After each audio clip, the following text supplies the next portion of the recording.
cierta, sino que es una verdad de la que he sido testigo.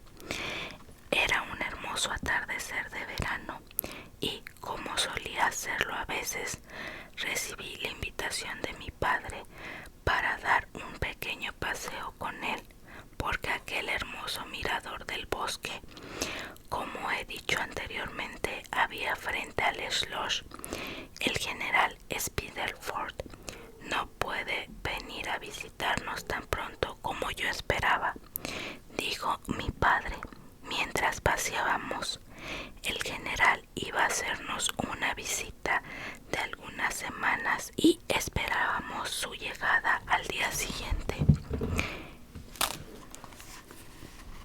Iba a traer consigo a una joven dama, sobrina pupila suya, Mademoiselle Radcliffe, a la que yo jamás había visto, pero que había oído escribir como una muchacha realmente encantadora y con cuyo trato me prometía yo muchos días felices. Me sentí más decepcionada de lo que una joven dama que vivía en una ciudad o en un vecindario animado puede siquiera imaginar. Esa visita y la promesa de una nueva amistad me había hecho soñar despierta durante varias semanas. ¿Cuándo vendrá?, pregunté. No podrá hasta el otoño, no antes de 2 meses, diría yo, respondió él. Y ahora estoy realmente encantado, querida, de que no hayas conocido a Madame Zoe Radcliffe. ¿Y eso por qué?, preguntó a un tiempo mortificada y curiosa. Porque la pobre dama ha muerto, me repuso. Me había olvidado por completo de que no te lo había dicho. Pero no estabas en la sala cuando recibí la carta del general esta tarde. Aquello me afectó mucho. El general Spildorf había mencionado en su primera carta 5 o 6 semanas antes que la muchacha no se encontraba todo lo bien que él desearía, pero nada sugería ni la más remota sospecha de un peligro. Aquí está la carta del general, me dijo mi padre, tendiéndomela. Me temo que está muy apenado. La carta parece haber sido escrita en un estado muy parecido al desvarío. Nos sentamos en un tosco banco a la sombra de unos magníficos tilos.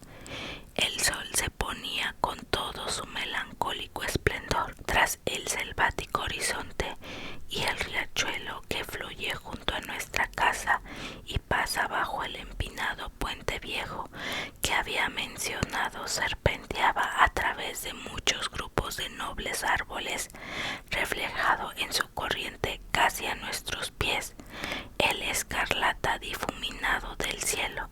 La carta del general Spildorf era tan extraordinaria y en algunos puntos tan contradictoria consigo misma que me vi en la necesidad de leerla 2 veces, la segunda de ellas en voz alta a mi padre, y seguí viéndome incapaz de comprenderla como no fuera suponiendo que el dolor le había trastornado la mente. Decía: he perdido a mi amada hija como tal la quería. Durante los últimos días de la enfermedad de mi querida Berta no pude escribirle. Antes no tenía yo idea de su peligro. La he perdido y ahora lo sé todo, pero demasiado tarde. Murió en la paz de la inocencia y con la gloriosa esperanza de una eternidad de bendición. El diablo que traicionó nuestra ciega hospitalidad lo ha hecho todo. Pensé que recibía en mi casa a la inocencia, la alegría, a una compañera encantadora para mi perdida Berta. Por todos los cielos, qué loco he sido. Doy gracias a Dios que mi niña muriera sin la menor sospecha de la causa de sus sufrimientos. Se ha ido sin ni siquiera conjeturar la naturaleza de su mal y la maldita pasión del agente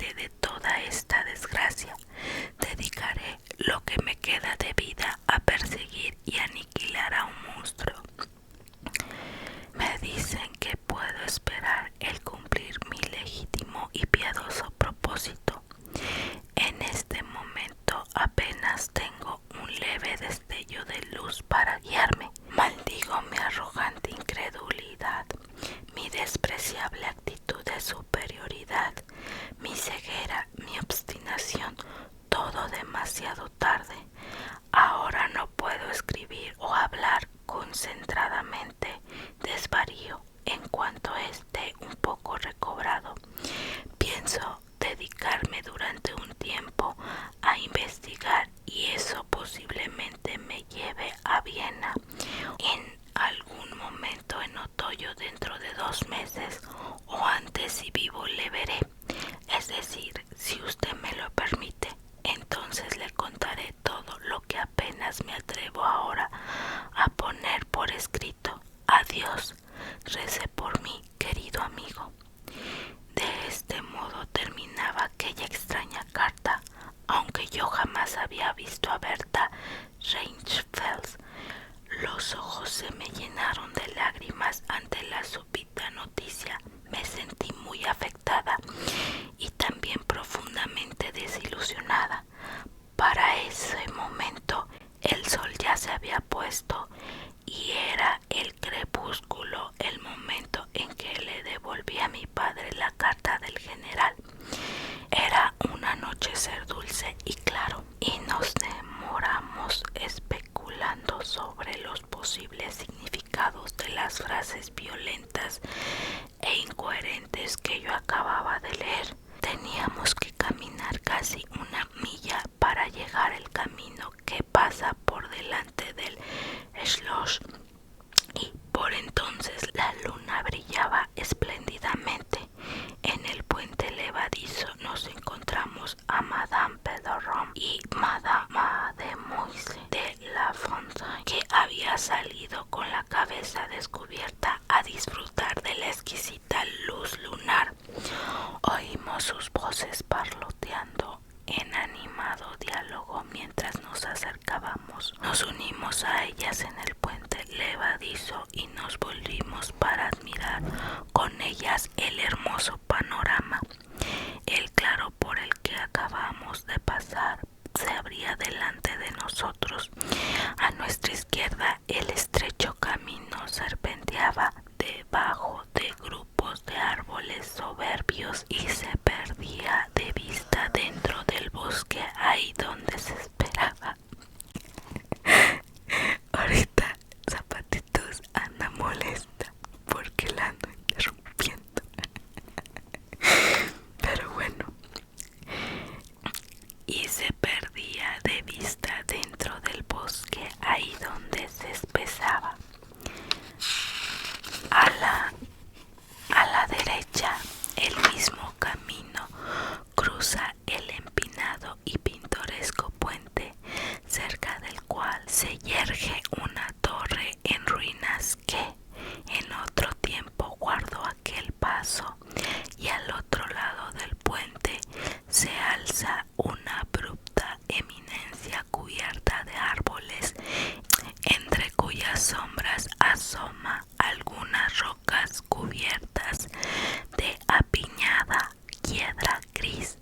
Sobre el césped y la tierra baja, una delgada película de bruma se deslizaba como humo, marcando las distancias con un velo transparente, y aquí y allí podíamos ver el río relumbrar débilmente a la luz de la luna. No es posible imaginarse una cena más suave y dulce. Las noticias que acababan de recibir la hacían melancólica. Nada podía turbar su carácter de profunda serenidad y hechizada gloria y vaguedad del panorama. Mi padre, que apreciaba lo pintoresco, y yo mirábamos en silencio la extensión frente a nosotros. Las dos buenas institutrices, un poco detrás de nosotros, charlaban sobre la escena y era elocuente respecto a la luna. Madame Perrodon era gorda y de mediana edad y romántica, y hablaba y suspiraba poéticamente. Mademoiselle de la Fontaine, como digna hija de su padre, que era un alemán supuestamente psicólogo, metafísico y un tanto místico, declaró al poco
dijo, está llena de influencias astrales y magnéticas, y vean, si miran hacia atrás, hacia la fachada del Slush, como todas sus ventanas brillan y titilan en el esplendor plateado, como si manos invisibles hubieran iluminado las habitaciones para recibir a invitados fantásticos. Existen estados del espíritu indolentes en el que, poco inclinados nosotros mismos al hablar, la charla de otros resulta agradable para nuestros oídos desatentos, y yo miraba complacida por el resonar de la conversación de aquellas damas. Esta noche he encontrado en uno de mis humores de adormilamiento, dijo mi padre tras un silencio y citando a Shakespeare, al que en aras a la conversación de nuestro inglés solía leer en voz alta, dijo: en verdad no sé por qué estoy tan triste. Esto me cansa. Tú dices que te cansa, mas el cómo me ha dado. He venido tan solo. He olvidado el resto, pero siento como si alguna gran desaventura pendiera sobre nosotros. Supongo que afligida carta del pobre general tiene algo que ver con esto. En aquel momento llamó nuestra atención el inusual sonido de las ruedas de un carruaje y muchos cascos de caballo. Ya no les enseñé la imagen, es esta.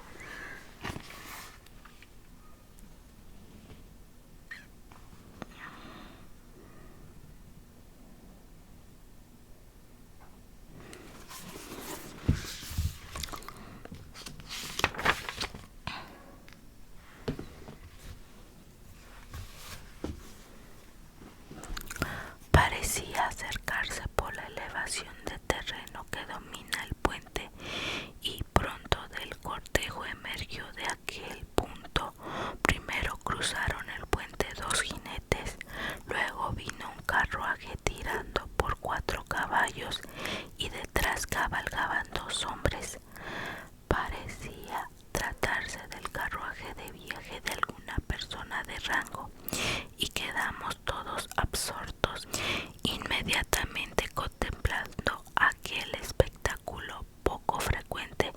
Se hizo en unos pocos momentos muchísimo más interesante, ya que justo cuando el carruaje había llegado al punto más alto del empinado puente, uno de los caballos que iban delante, cobrando miedo, comunicó su pánico a los demás, y tras una o dos embestidas todo el tiro rompió en un salvaje galope, y tras una o dos embestidas todo el tiro rompió en un salvaje golpe, y abalanzándose por entre los jinetes que iban delante, se lanzaron con un ruido atronador por el camino en dirección nuestra a la velocidad del huracán.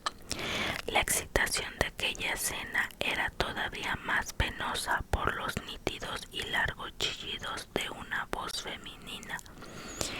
A través de la ventana del carruaje avanzamos todos llenos de curiosidad y horror. Mi padre en silencio, nosotras con distintas exclamaciones de terror. Nuestra ansiedad no duró mucho. Justo antes de alcanzar el puente levadizo del castillo, en el camino por el que venía se alza junto a la calzada un magnífico tilo. Al otro lado se yergue una vieja cruz de piedra, a cuya vista los caballos, que iban ahora en un paso realmente aterrador, se desviaron de tal modo que llevaron la rueda hacia las raíces salientes del árbol.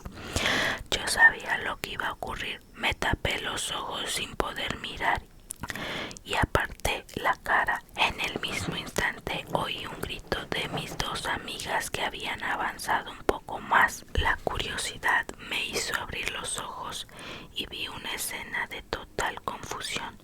2 de los caballos estaban en el suelo. El carruaje se apoyaba sobre un costado con 2 ruedas girando en el aire. Los hombres estaban ocupados desenganchando a los caballos y una dama de aire y figura dominante habían salido del carruaje. Permanecía inmóvil con las manos enlazadas, llevándose de una vez en cuando a los ojos el pañuelo que sostenía en ellas. Por la puerta del carruaje, ahora abierta, alzaba a una joven dama que parecía sin vida. Mi viejo y mi querido padre se encontraban al lado de la dama de más edad, sombrero en mano, indudablemente ofreciéndole su ayuda y el amparo del schloss. La dama parecía no oírle ni tener ojos más que para la delgada muchacha que estaba siendo tendida sobre el pendiente de la ribera. Me acerqué. La joven dama estaba aparentemente conmocionada, pero indudablemente estaba viva. Mi padre, que jactaba un poco de tener algo de médico, le habían puesto los dedos en la muñeca y aseguraba a la dama, que declaraba ser su madre, que su pulso era débil e irregular, pero que sin duda alguna todavía podía percibirse. La dama juntó las manos y miró hacia arriba como en un momentáneo transporte de gratitud, pero al instante recayó en esa actitud teatral que, según pienso, es la natural en algunas personas. Era lo que se llama una mujer de buena presencia para sus años y debía haber sido hermosa. Era alta pero no delgada, iba vestida de terciopelo negro y se veía un tanto pálida, con un rostro de expresión imperiosa, aunque ahora extrañamente agitado. Hubo jamás un ser nacido de este modo, para desgracia. Lo oí decir con las manos juntas con fuerza. Aquí está la otra ilustración.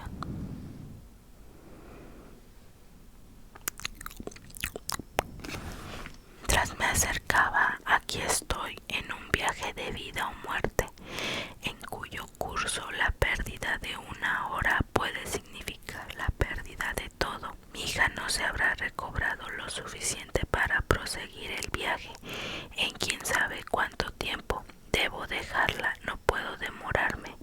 No me atrevo. ¿A qué distancia, caballero, si puede decírmelo, se encuentra el pueblo más cercano? Debo dejarla ahí y no veré a mi niña, ni siquiera sabré de ella hasta mi regreso dentro de 3 meses. Cogiendo la chaqueta de mi padre, le susurré impetuosamente al oído: «Oh, papá, dile que la deje con nosotros, sería tan encantador. Hazlo, por favor. Si madame acepta confiar a su hija al cuidado de mi hija y de su buena institutriz, madame Perrodon, y le permite quedarse como huésped nuestra, bajo mi responsabilidad, hasta su regreso, nos estaría otorgado con ello una distinción y una obligación, y la trataríamos con todo el cuidado y la devoción que merece tan sagrada confianza. Yo no puedo hacer esto, caballero. Sería abusar demasiado cruelmente de su amabilidad y caballerosidad», dijo la dama un poco distraída. «Sería, por el contrario, concedernos un gran favor en el momento en que más lo necesitamos. Mi hija acaba de sufrir la contrariedad de una cruel desgracia con relación a una visita de la que desde hace tiempo esperaba obtener una gran felicidad. Si confía a esta joven dama a nuestro cuidado, será su mejor consuelo. El pueblo más cercano en su ruta está lejos y no posee ningún hospedaje donde usted pueda pensar en dejar a su hija. No puede dejar que prosiga su viaje durante un largo trayecto sin ponerla en peligro. Si, como dice, no puede suspender su viaje, debe usted separarse de ella esta noche, y en ningún sitio podrá hacerlo con mayores y más honestas garantías de cuidados y ternura que aquí». Había algo tan presencia de aquella dama, algo incluso tan imponente y en sus modales tan fascinante como para impresionar a cualquiera, dejando totalmente de lado la suntuosidad de su coche, con la convicción de que era una persona de importancia. Por entonces el carruaje había sido colocado otra vez en su posición correcta y los caballos, ya completamente calmados, estaban de nuevo enganchados. La dama arrojó sobre su hija una mirada que me pareció no ser del todo lo afectuosa que hubiera podido preverse con base en el comienzo de la escena. Luego le hizo a mi padre una breve seña con la cabeza, se apartó con él algunos pasos donde no pudieron ser oídos y le habló con expresión rígida y severa, en nada semejante a aquella con la que había hablado hasta entonces. Estaba llena de asombro de que mi padre pareciera no percibir el cambio y también tenía una indecible curiosidad por averiguar qué podía estar diciéndole casi al oído con tanto ímpetu y rapidez. Durante 2 o 3 minutos como mucho, según creo, se mantuvo en aquella ocupación. Luego se volvió y en unos pocos pasos llegó donde se encontraba su hija, asistida por Madame Perrodon. Se arrodilló un momento junto a ella y le susurró al oído, según supuso Madame, una breve bendición. Luego, tras besarla apresuradamente, volvió a subir al carruaje. La puerta se cerró. Los lacayos, con espléndidas libreas, se subieron detrás de un salto